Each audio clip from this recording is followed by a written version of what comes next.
पहिरीं पॉइंट तव्हां सम्झी वियो त जेका गवर्नर जनरल जी एग्ज़ेक्टिव काउंसिल हुई उन में इंडियंस जो तादादु वधाया आहिनि। केतिरो तादादु वधाया आहिनि इंडियंस जो? 3 कया आहिनि। ठीकु आहे। ॿियो जेको उन्हनि रिलीफ ॾिनो, जेको उन्हनि जे मुताबिक़ रिलीफ हुयो, पर जेको रिलीफ ॻाल्हियुनि जो ई रिलीफ हुयो, ॿियो वधीक रिलीफ न हुयो। उन में हिननि छा कयो? Formation of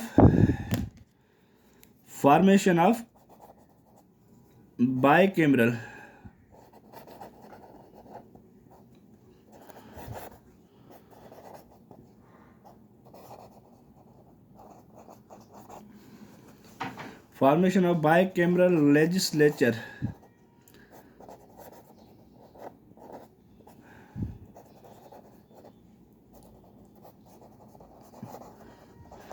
bicameral legislator introduce कयो वियो। ठीकु आहे। इहे बाइकैमरल लेजिस्लेचर जेके आहिनि हाउसिस आहिनि, जीअं अपर हाउस ऐं लोअर हाउस। ठीकु आहे। बाइकैमरल माना ॿिनि हाउसिस ते मुश्तमिल, माना अपर हाउस ऐं लोअर हाउस। ठीकु आहे। यूनिकैमरल माना हिकु हाउस। जीअं पहिरियां जंहिंमें प्रेसिडेंशियल फॉर्म हूंदो, हुन में यूनिकैमरल जेको सिस्टम हूंदो, सिर्फ़ु प्रेसिडेंट्स खे अथॉरिटी हूंदी, ॿियो मिनिस्टर्स खे या MN MPs खे अथॉरिटी कोन हूंदी। बाइकैमरल जेको लेजिस्लेचर इंट्रोड्यूस कराया आहिनि। ठीकु आहे। नंबर 3 जेका उन्हनि वॾे में वॾी ॻाल्हि कई इंडियंस खे ख़ुशि करण लाइ, उहा इहा कयनि त पावर खे जेको आहे सो डिवाइड कयनि। ठीकु आहे। Division of power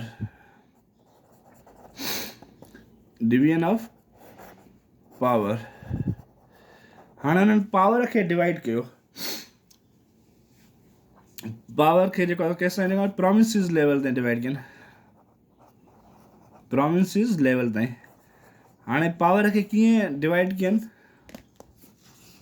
how they divided power?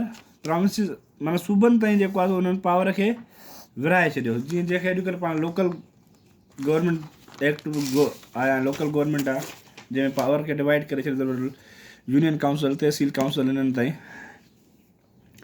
हाणे इन्हनि पावर खे ईअं डिवाइड कयो त हिननि जेको आहे सो सेंटर खे एज़ इट इज़ छेड़ियो ई कोन। सेंटर खे छेड़ियो ई कोन। जेको सेंटर गवर्नमेंट हुई उन में एज़ इट इज़ रहण ॾिनो। जेके प्रोविंसिस हुया न, उन्हनि में डायरकी इंट्रोड्यूस कराया आहिनि। प्रोविंसिस में डायरकी सिस्टम ॿुधो हूंदो।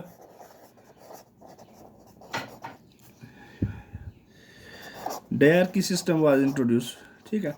हाणे MCQ इहो ईंदो अथव, डायरकी सिस्टम जेको आहे सो कहिड़े रिफॉर्म्स में इंट्रोड्यूस थियो? 1919 एक्ट में थियो, government of India 1919 government of India act, 1909 government of India act, 1935 the dyarchy system was introduce in government of India 1919। ठीकु आहे। हाणे इन में छा कयनि? प्रोविंशियल लेवल ते हिननि ॿिनि हिसनि में जेको आहे सो डिवाइड करे छॾियो। छा कयनि? हिकिड़ो जेको आहे हुननि ठाहियो ट्रांसफर्ड सब्जेक्ट।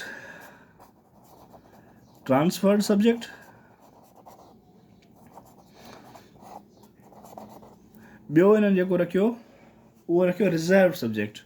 2 लिस्टूं ठाहिनि, माना ट्रांसफर सब्जेक्ट ऐं रिज़र्व सब्जेक्ट।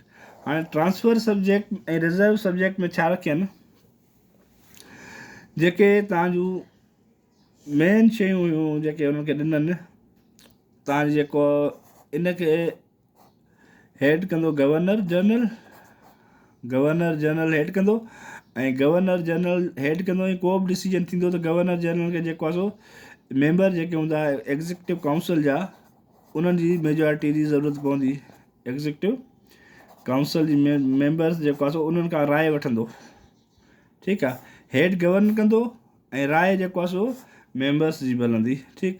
हाणे जेको आहे सो जेके मेन शयूं हुयूं उहे सेंटर पाण वटि रखियूं, जंहिंमें तव्हांजी करेंसी थी वई। ठीकु आहे। करेंसी माना पैसो, फाइनेंस थी वियो। ठीकु आहे। कम्युनिकेशन थी वियो। ठीकु आहे। तव्हांजो फॉरेन अफेयर थी वियो। इहे जेके मेन शयूं हुयूं उहे सेंटर पाण वटि रखियूं, उन्हनि खे छेड़छाड़ न कयईं। माना इन्हनि ते जेको आहे सो प्रोविंसिस खे को राइट ई न ॾिनई।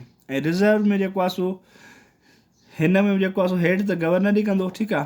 पर को बि जेको आहे सो एग्ज़ेक्टिव काउंसिल मेंबर जेको आहे सो कॾहिं बि इजलास घुराइणु चाहे घुराए सॻे थो। के बि ॻाल्हियूं रूल्स ठाहिणु चाहिनि, उहे प्रोविंसिस लेवल ते रूल्स ठाहे सघनि था। के ॻाल्हियूं पंहिंजूं मञणु चाहिनि उहे बि हिन लेवल ते मञाए सघनि था।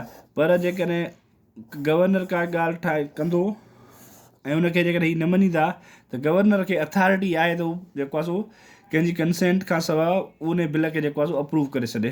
ठीकु आहे, मतिलबु इन में को उन्हनि खे रिलीफ न मिलियो, ॻाल्हियुनि में उन्हनि खे ख़ुशि कयनि। ठीकु आहे, डायरकी सिस्टम, डायरकी माना two system, government of two system. ठीकु आहे, टू सिस्टम, ॿ, डायरकी माना ॿ। ठीकु, उन्हनि मुस्लमाननि खे ऐं हिंदुनि खे ख़ुशि करण लाइ इहो सिस्टम इंट्रोड्यूस कया त असां पावर डिवाइड था कयूं, तव्हांखे पावर था ॾियूं, तव्हांजी तादाद वधायोसीं, इहे शयूं त वधाइनि पर उन्हनि जो मेन जेको आहे पावर उन्हनि पाण वटि रखियो।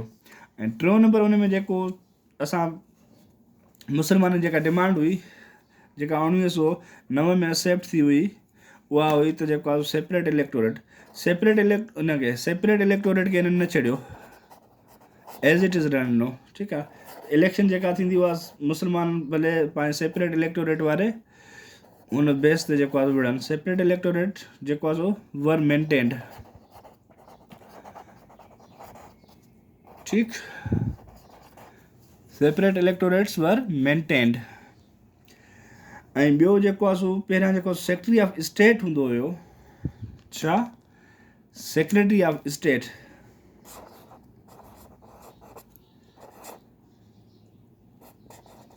स्पेलिंग खे थोरो इग्नोर करो यार, secretary of state for India,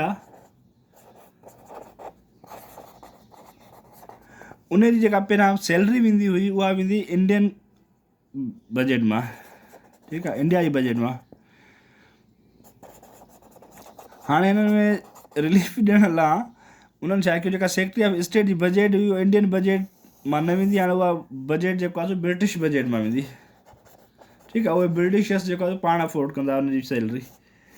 इहे 3-4 शयूं हुयूं जेके 1919 में जेको आहे सो हिननि खे रिफॉर्म्स ॾिननि। मॉन्टेगो चेम्सफोर्ड रिफॉर्म चवंदा आहिनि हिनखे, कॉन्स्टिट्यूशनल रिफॉर्म्स 1990 चवंदा आहिनि, ऐं जेको आहे सो इंडियन काउंसिल एक्ट 1919 बि चवंदा आहिनि। ठीकु, त ही बेसिकली इन्हनि खे रिलीफ ॾियणु पिया चाहिनि, पर रिलीफ उन्हनि खे कंहिं बि सूरत में न ॾिनो हुयो जेके इन्हनि जे इन रिफॉर्म। ऐं ॿियो चवंदा हिकिड़ी काउंसिल ठाहींदासीं जेका हर 10 सालनि खां पोइ इन कॉन्स्टिट्यूशन जे बारे में ॾिसंदी, कॉन्स्टिट्यूशन जे बारे में ॾिसंदी त भाई जेको असां रिफॉर्म्स ॾिना आहिनि इहे सही कमु कनि था या न। ठीकु आहे, पर उहो जेको आहे सो मॉन्टेगो चेम्सफोर्ड रिफॉर्म्स ते क्रिटिसिज़म शुरू थी वई, ऐं जेको आहे घणो वक़्तु इहो हली कोन सघियो, ऐं जेको आहे with short span of time इहे रिफॉर्म्स जेको आहे रिजेक्ट थी विया। ठीकु, हाणे इन्हनि मां जेके MCQs ईंदा उहे मां तव्हांखे MCQs ॿुधायांव। त डायरकी सिस्टम छा आहे, मॉन्टेगो केरु हुयो, चेम्सफोर्ड केरु हुयो। ठीकु, इहा रिपोर्ट जेको आहे कॾहिं आई, इनेक्ट कॾहिं थी, इन में जेको आहे सो यूनिकैमरल हुयो या बाई कैमरल इंट्रोड्यूस करायो वियो। ठीकु आहे, बाई कैमरल इंट्रोड्यूस करायो वियो। ठीकु, मुस्लमाननि जी जेको आहे घणी गवर्नर जनरल जी काउंसिल में घणी जेको आहे सो वधाई वई, 3 तादाद वधायो वियो। ठीकु, इन हिसाब में जेको 3-4 MCQs ईंदव। ठीकु आहे, ऐं हाणे जेको आहे तव्हां थोरो कम खे छिकियो, डेट बचण वारी अथव ऐं टाइम थोरो कमु घणो हूंदो तव्हांखे। ऐं हाणे पाकिस्तान अफेयर में असां सिर्फ़ु उहे शयूं पढ़ंदासीं जेके एक्सपेक्टेड अची सघनि थियूं, घणी डिटेल में कोन वेंदासीं। ठीकु आहे, wish U best of luck, ख़ुदा हाफ़िज़।